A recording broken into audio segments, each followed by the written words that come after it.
The movie opens with a college student named Sawyer stopped running on a track field. Moments later, she stops when she receives a voicemail from a company where she had applied to. It turns out she has been chosen for an interview, and must appear in Washington, D.C., the day after tomorrow. This makes her extremely happy since she has been looking forward to this opportunity for a long time. Afterward, Sawyer returns to the college, and makes the necessary preparations for the trip. The next day, she leaves for Washington, D.C., and relies on her phone's GPS to navigate in the right direction. Sawyer hears on the radio that the traffic is too heavy on the main highway due to the holiday season. As a result, she decides to take a rural route, and soon arrives in an unfamiliar location.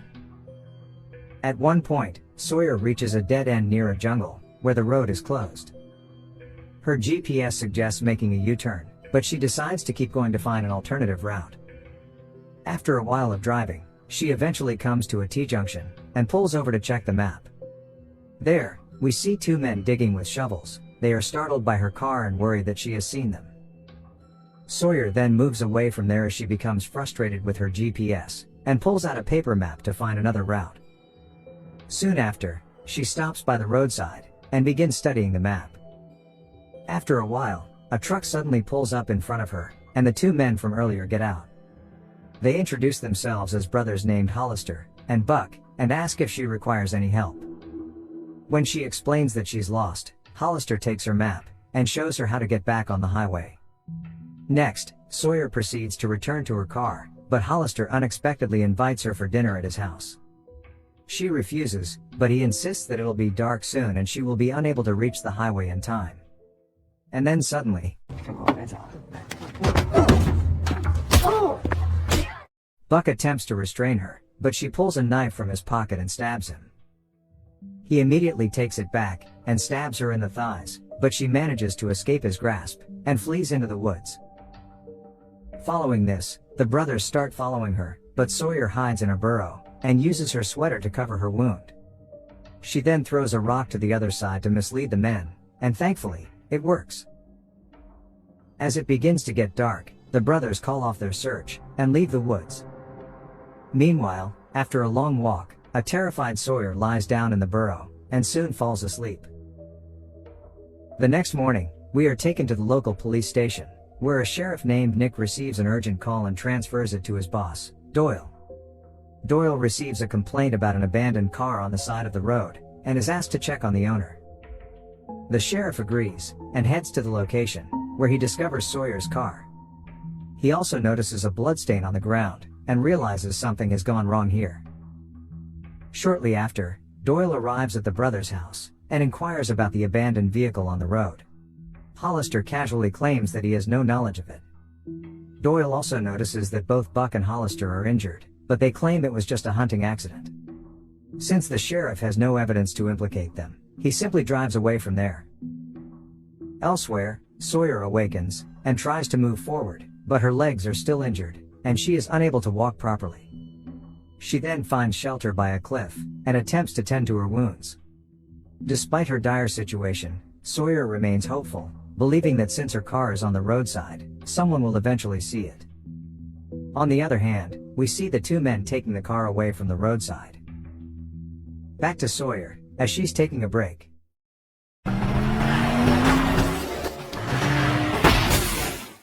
Her car plunges down the slope, and she hears the brothers cheering. Sawyer overhears Hollister saying that they need to find her quickly, or they will be in trouble. Buck then assures his brother that she is too injured to escape, and will probably die soon. After the men leave, Sawyer goes to her wrecked car, and retrieves her broken phone.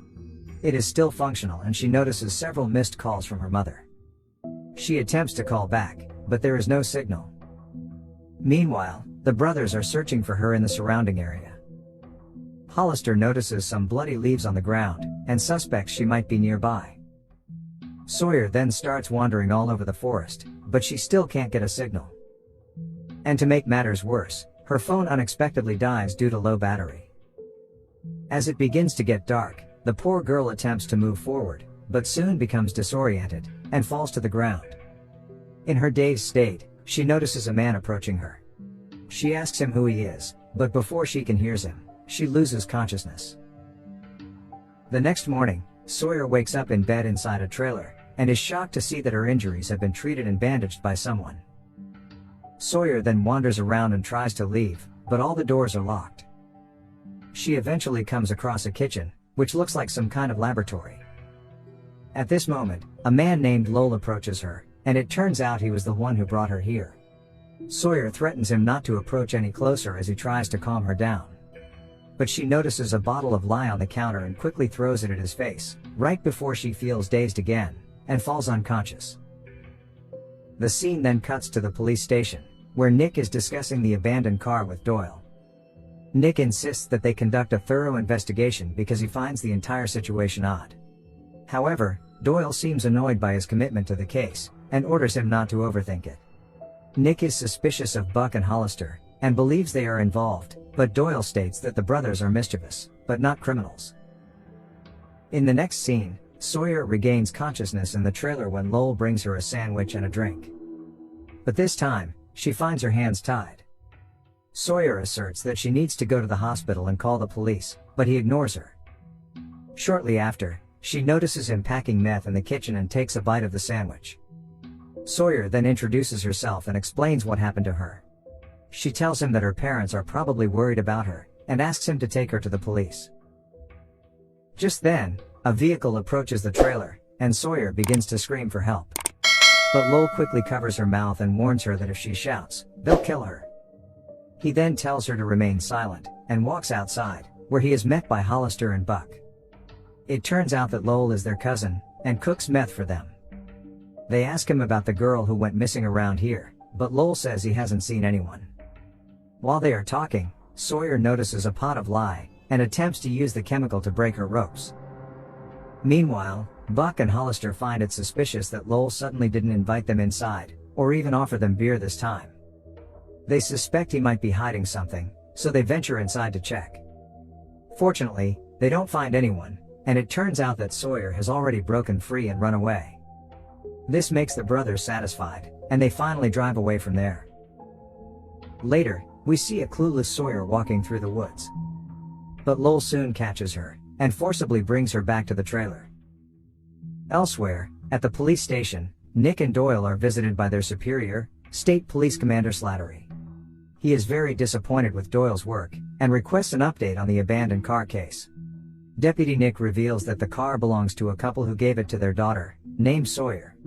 She has been missing for several days, and was last seen on her campus. Upon hearing this, Slattery directs the sheriffs to make the case a top priority, and urges them to find the girl as soon as possible. Back in the trailer, Lowell tells Sawyer that what she did with the rope was clever. She asks him to let her go, promising not to reveal anything about his work. However, Lowell explains that they are 5 miles off the main road, and 20 from the nearest town. He doesn't have a car, and if she tries to leave on foot, she will likely run into either Buck or Hollister. Sawyer is still skeptical, so Lowell finally cuts her ropes. He mentions that the brothers are heading to Charleston this weekend, so he will borrow their truck and drop her off somewhere safe. Until then, she is free to leave at any time, and he won't stop her. Elsewhere, the brothers are confronted by Doyle, who is angry with them. He demands they tell the truth about the girl since his superior is pressuring him. At this point, it is revealed that they all work together, and the brothers supplied drugs for Doyle's operation. Hollister then admits that he thought the girl saw them burying a dead body, which is why they attacked her. It turns out on that day, they were burying someone per Doyle's orders. The brothers assure the sheriff that the girl is most likely dead, and that they will search for her tomorrow. The scene then shifts to the next morning, when we see Lowell cooking meth. Sawyer shows interest in his work, so he proceeds to give her a demonstration. He also shows her a coffee mug containing anhydrous ammonia, which he used to cook meth. It is far more dangerous than lye, and can burn someone's skin in seconds. Sawyer assists with his work and, during this time, she steals a garden fork for safety. Lowell then informs her that the brothers are arriving soon, and asks her to hide. As she leaves, he notices that one of the garden forks is missing, and realizes she still doesn't trust him. Shortly after, the brothers arrive at the trailer with some raw materials, and bring them inside.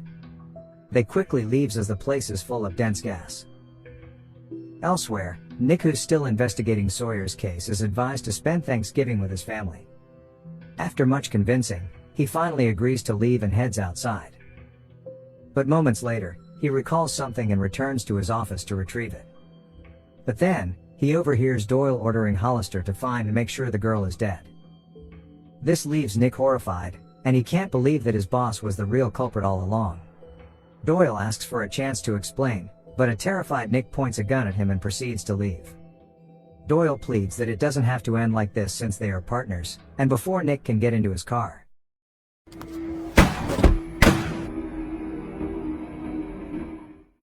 Doyle ends up shooting him dead. In the evening, the corrupt sheriff hands the dead body over to Hollister and Buck, asking them to get rid of it. He also asks if they have any belongings of the missing girl, so Hollister gives him Sawyer's wallet, which he had discovered in her car. The next day, an enraged Slattery visits Doyle, as the girl has still not been found, and Nick has also been missing since last night. But Doyle suggests that his partner is fine, and may have gone out for a drink with friends. Slattery then declares that his team will take over the search for Sawyer, and her parents are also coming here. Upon hearing this, Doyle becomes worried, and he deliberately opens Nick's locker in front of his superior, where he pulls out Sawyer's wallet from there, and pretends to be shocked. Slattery is also taken aback, and informs his team that Nick may be involved in the missing girl case, and asks them to look for him.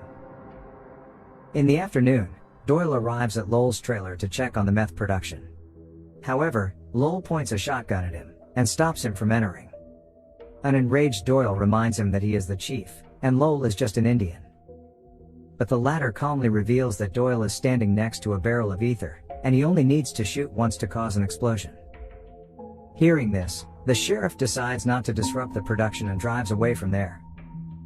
Lowell then enters the trailer, and informs Sawyer that it was just his boss. While driving away, Doyle notices the brothers, and comments on how rudely their cousin was acting.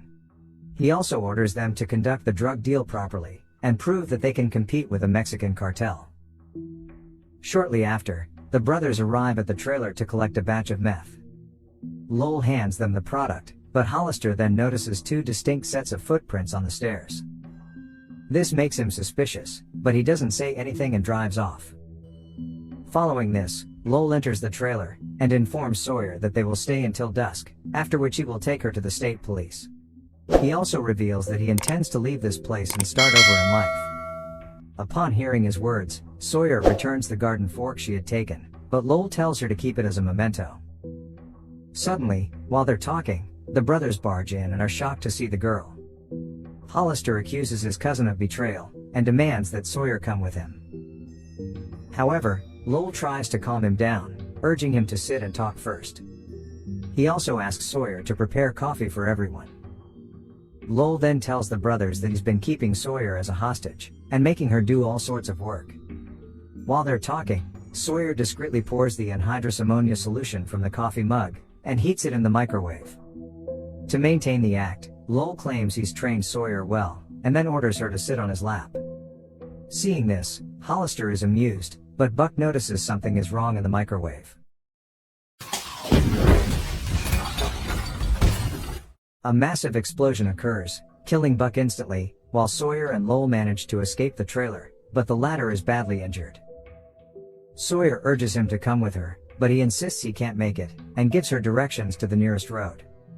As she runs away, a badly burned Hollister emerges from the wreckage, and tries to shoot her, but Lowell intervenes and grabs him from behind. The cousins engage in a brutal fight. However, just when Lowell is about to finish off Hollister, Doyle arrives out of nowhere and shoots him. Hollister feels a sense of relief, but it's short-lived, as the sheriff coldly shoots him as well. In the next scene, Sawyer finally emerges from the forest after running for a while, and is relieved to see a police car. Unfortunately, it turns out that she is picked up by Doyle again, whom she doesn't recognize. She tells him everything, how she was attacked by two men on the road, and how Lowell saved her and kept her hidden. She also states that all three men worked for someone else, but she never saw his face. Sawyer then asks Doyle if he's not going to call for backup or return to help Lowell. So, he tells her not to worry, asserting that in this situation, he is the chief, and she is an Indian. Upon hearing this, Sawyer is shocked, as this is the exact phrase she had overheard Lowell's boss say outside the trailer. Shortly after, Doyle abruptly stops the car and tells Sawyer that they will walk the rest of the way. The poor girl has no choice but to comply with him. Doyle then leads her to a river, where Sawyer begs him not to do this. However, the corrupt sheriff immediately grabs her hair and proceeds to drown her.